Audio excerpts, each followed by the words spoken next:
In 2026, Chinese tech giants placed orders for billions of dollars worth of AI chips, but not a single dollar went to Nvidia. For over a decade, Nvidia sat comfortably on a near-total monopoly, supplying roughly 95% of all artificial intelligence hardware sold across China. Today, Nvidia's own chief financial officer has publicly confirmed that they expect to ship 0 units of their most capable AI chips into China this year. A massive $50 billion commercial market has effectively shut its doors to Silicon Valley and chosen to engineer its own domestic ecosystem instead. This dramatic pivot didn't happen overnight or by chance. It was the direct result of a multi-year campaign by the United States to choke off China's access to advanced semiconductors. The strategy was simple: lock China out so they would stay permanently dependent on American technology. Instead, those aggressive trade barriers backed an entire superpower into a corner, forcing them to learn how to design, engineer, and manufacture cutting-edge AI silicon entirely on their own. If you are enjoying deep-dive stories like this, please hit the like button. It takes a tremendous amount of research to put these together. And subscribe so you never miss our next upload. What you are about to hear is the incredible story of how a company that was legally barred from buying simple off-the-shelf components managed to build an AI chip sophisticated enough to send shockwaves through Silicon Valley. To understand how China established its own self-sustaining AI hardware industry, you have to rewind to the origin story of a business born out of sheer necessity rather than lofty ambition. In 1987, a former military engineer named Ren Zhengfei founded a modest trading business in the city of Shenzhen. He didn't have deep pockets or venture capital backing, just the equivalent of a few $1,000s in seed capital. Ren grew up in severe hardship in rural China as one of 7 children, enduring years where basic food was scarce. During his time as a military engineer, he specialized in constructing complex technical infrastructure with minimal resources. When he launched his enterprise, he was candid about his motivation. He wasn't chasing a grand vision to change the world. He was simply trying to keep a roof over his head and feed his family. That modest startup was Huawei. Over the next several decades, Huawei expanded methodically from the ground up. They built out telecom infrastructure in remote, rural areas that established global giants deemed too unprofitable to bother with. That unglamorous groundwork gave Huawei deep, practical engineering expertise. Eventually, they ventured into consumer electronics, and by 2019, Huawei had eclipsed global tech giants to become the second-largest smartphone manufacturer on the planet, second only to Apple, with a sales network spanning over 170 countries. Then, the hammer dropped. Declaring Huawei a national security threat, the U.S. government placed the company on trade blacklists, preventing them from sourcing American semiconductors or licensing critical electronic design automation software. Washington pressured international allies to tear Huawei equipment out of their networks. The decisive blow came a year later, when Taiwan's TSMC, the world's most advanced semiconductor foundry, was prohibited from producing chips for Huawei entirely. Practically overnight, the global smartphone titan lost access to the foundational elements needed to build its products. It was the equivalent of telling a world-class restaurant they could no longer buy stoves, refrigerators, or raw ingredients, but still expecting them to serve thousands of dinner guests every night. Analysts across the globe openly predicted that Huawei would collapse within a few short years. Yet, Ren Zhengfei viewed the crisis through a different lens, famously remarking that corporate sanctions were far easier to endure than the hunger he survived in his youth. Huawei launched an all-out survival effort. Engineers redesigned thousands of circuit boards from scratch, replaced over 13,000 foreign parts with domestic alternatives, created their own mobile operating system, and wrote proprietary enterprise software to replace blocked foreign tools. The Western restrictions were intended to crush Huawei.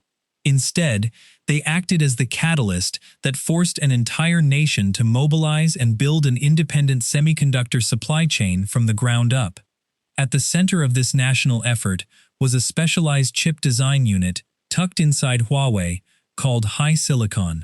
Established back in 2004, HiSilicon spent its first decade quietly designing standard components for Huawei's telecom equipment, largely unnoticed by foreign competitors. But once trade bans hit, HiSilicon became the tip of the spear for Huawei's long-term survival strategy. Their most critical assignment was developing a line of high-performance artificial intelligence processors named Ascend. You can think of an AI processor much like a heavy-duty engine inside a cargo truck. The larger and more refined the engine, the heavier the load it can carry at high speeds. In modern computing, that load consists of training giant artificial intelligence models, the underlying engines behind conversational AI, image creation tools, and autonomous driving algorithms. For years, Nvidia manufactured the undisputed best engines in the world, holding a dominant position that almost no competitor could touch. Companies like Google and Amazon spent billions trying to build rival hardware, but Nvidia maintained its grip on the market thanks to its powerful, deeply entrenched software ecosystem. Huawei's answer to this monopoly was the Ascend 910C. While earlier versions were stepping stones, the 910C was designed to compete directly in the big leagues. By 2025 and moving into 2026, Huawei was working feverishly to scale up production to keep pace with skyrocketing domestic demand. Bloomberg reported that Huawei aimed to roughly double its production of 910C processors in 2026, targeting approximately 600,000 units, while pushing total output across the broader Ascend lineup to 1.6 million dies. This was no longer a theoretical laboratory project. It was a full-scale commercial manufacturing operation running non-stop. However, Huawei faced a monumental roadblock that many experts thought was impossible to overcome. Designing a chip on a computer screen is one thing, but physically printing that complex pattern onto silicon is a completely different challenge. The world's most advanced microchips rely on a specific, highly specialized piece of manufacturing equipment known as an extreme ultraviolet (EUV) lithography machine. These incredible tools use extreme light wavelengths to etch microscopic circuit patterns onto silicon wafers at scales finer than a strand of human hair. Only one company on Earth builds these machines, a Dutch firm called ASML, and each unit carries a price tag exceeding $200 million. Under pressure from Washington, the Dutch government blocked ASML from exporting its flagship EUV machines to China. Without EUV access, Western analysts widely assumed China's chip manufacturing capabilities would remain frozen in time, rendering them incapable of producing cutting-edge AI hardware. China's top semiconductor manufacturer, SMIC, refused to accept that dead end. SMIC's engineering teams took older generation machinery, known as deep ultraviolet (DUV) lithography systems, which they were still permitted to operate, and pushed them far beyond their designed limitations. They implemented an intricate engineering workaround called multiple patterning. Imagine trying to draw a highly detailed architectural schematic using a thick stencil. To get fine lines, you run the paper through the machine multiple times, using a slightly shifted stencil on each pass to slowly build up intricate detail. While theoretically simple, executing multiple patterning on a silicon wafer is absurdly difficult. Every microscopic pass has to align with sub-nanometer precision. A single microfractional error ruins the entire wafer.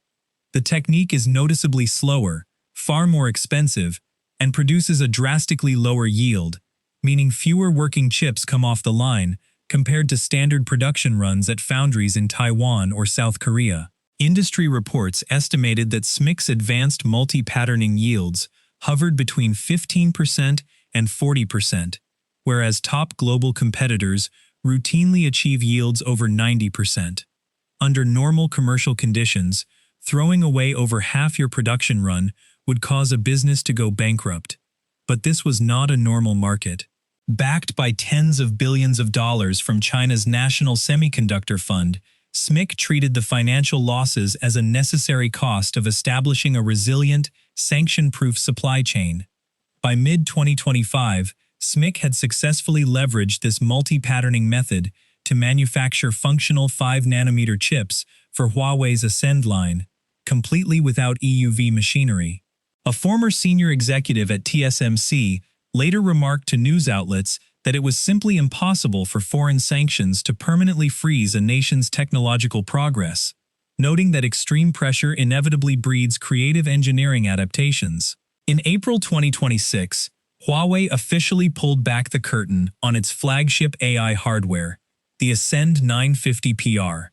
Unveiled before an audience of tech executives in Shenzhen, the processor posted remarkable performance figures on paper, delivering roughly 1.5 petaflops of raw computing capacity.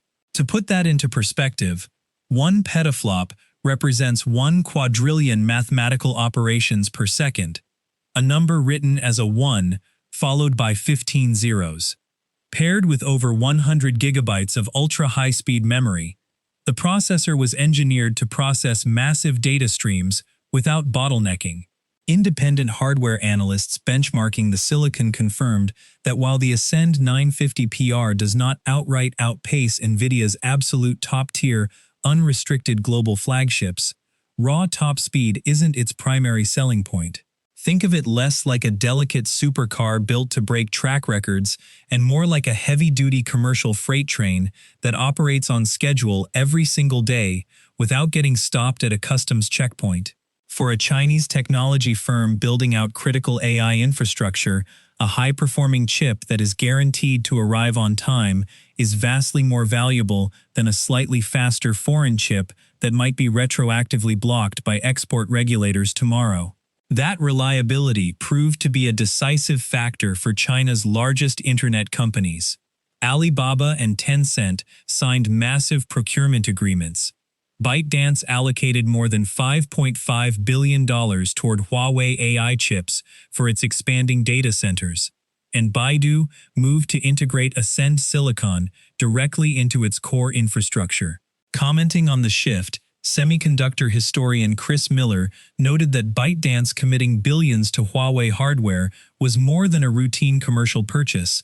It was a definitive signal that China's tech giants were anchoring their long-term AI roadmaps to domestic silicon. Industry projections indicate that Huawei's Ascend lineup is on track to capture roughly 60% of China's domestic AI chip market by the close of 2026, pushing division revenues past $12 billion. This massive domestic pivot left Nvidia in a difficult position. Historically, China was one of Nvidia's most lucrative and rapidly growing growth engines, accounting for nearly 95% of the country's AI chip market prior to foreign export restrictions. To preserve its business, Nvidia initially engineered a tailored, lower-spec chip called the H20, specifically throttling its processing speed and memory capabilities to meet strict U.S. export guidelines. It was the hardware equivalent of selling a high-performance sports car with a built-in speed governor capped at 45 miles per hour. Yet, because it retained full compatibility with Nvidia's industry-standard CUDA software platform, Chinese firms still bought roughly 1 million H20 units in 2024 alone. However, regulatory pressure continued to escalate from both directions throughout 2025 and 2026. U.S. policymakers tightened performance thresholds even further, while Chinese regulators began actively advising domestic tech companies to stop relying on foreign hardware and switch to local suppliers. Even when Nvidia secured conditional clearance to export its more powerful H200 chip to China, prompting CEO Jensen Huang to travel to Beijing personally, deliveries hit regulatory standstills. By mid-2026, Nvidia's finance leadership officially communicated to investors that the company was now projecting 0 H20 shipments into China for the entire year. Nvidia finds itself trapped in the middle of two global powers pulling in opposite directions. They continue to build the world's absolute fastest AI processors, but are increasingly cut off from selling them inside the second-largest economy on Earth. Does this mean Nvidia's global dominance is coming to an end? To answer that accurately, we have to look past dramatic headlines.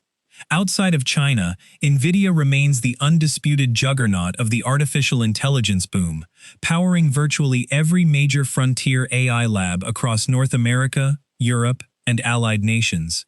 Tech leaders like OpenAI, Google, Meta, and Microsoft continue to build their infrastructure around Nvidia silicon. Furthermore, switching hardware ecosystems is a massive operational headache. Over the last 15 years, millions of software developers have built their AI code directly on top of Nvidia's CUDA platform. Moving to an alternative chip architecture requires rewriting codebase libraries, re-architecting software pipelines, and retraining engineering teams. A costly transition that few companies outside China have an incentive to make. Even Ren Zhengfei openly acknowledged that, on an individual unit basis, China's current domestic chips still lag approximately one generation behind top-tier American hardware. But China is aggressively bridging that raw performance gap through massive physical scale, high-density cluster interconnects, and heavy government backing. Instead of waiting for one perfect, hyper-fast chip to arrive, Chinese data centers are linking together thousands of reliable, locally produced chips to handle massive AI workloads collectively. If you put 10,000 dependable utility vehicles on the road, you can move significantly more cargo than 100 high-performance supercars parked inside a showroom waiting for parts. What has fundamentally shifted isn't who makes the single fastest chip on Earth. It is the fact that China no longer relies on foreign suppliers to power its AI ambitions. For the first time, the world's second-largest economy is building, training, and deploying its next-generation artificial intelligence models almost entirely on domestic silicon. The impact of this technological split extends far beyond corporate balance sheets. In recent benchmark tests, Chinese AI research labs made headlines by releasing state-of-the-art AI models built under strict hardware constraints, proving that sophisticated software optimization can help compensate for hardware limitations. At the same time, smaller domestic chip makers like Cambricon are experiencing rapid expansion, with quarterly revenues climbing past $400 million as the broader Chinese semiconductor ecosystem matures. This emerging dual-stack reality presents nations across the Middle East, Southeast Asia, and Latin America with a strategic crossroads. As these regions construct their own national AI infrastructure, they now have two distinct paths forward. They can purchase top-tier American chips, tied to strict U.S. regulatory oversight and export compliance rules. They can opt for domestic Chinese alternatives that may be one generation behind in raw speed, but come without Washington's regulatory conditions attached. A decade ago, there was no choice. Nvidia was the only viable game in town. Today, two parallel technological worlds are taking shape side by side. One built around Nvidia and governed by Washington, the other built around Huawei and governed by Beijing. If you enjoyed this breakdown and want to stay ahead of the changing tech landscape, be sure to hit that like button, subscribe, and turn on notifications. Now, I want to hear from you. If you were tasked with building the AI infrastructure for an entire nation, would you choose the faster foreign chips with strict policy conditions, or the slightly slower independent chips with no strings attached? Let me know your thoughts in the comments below.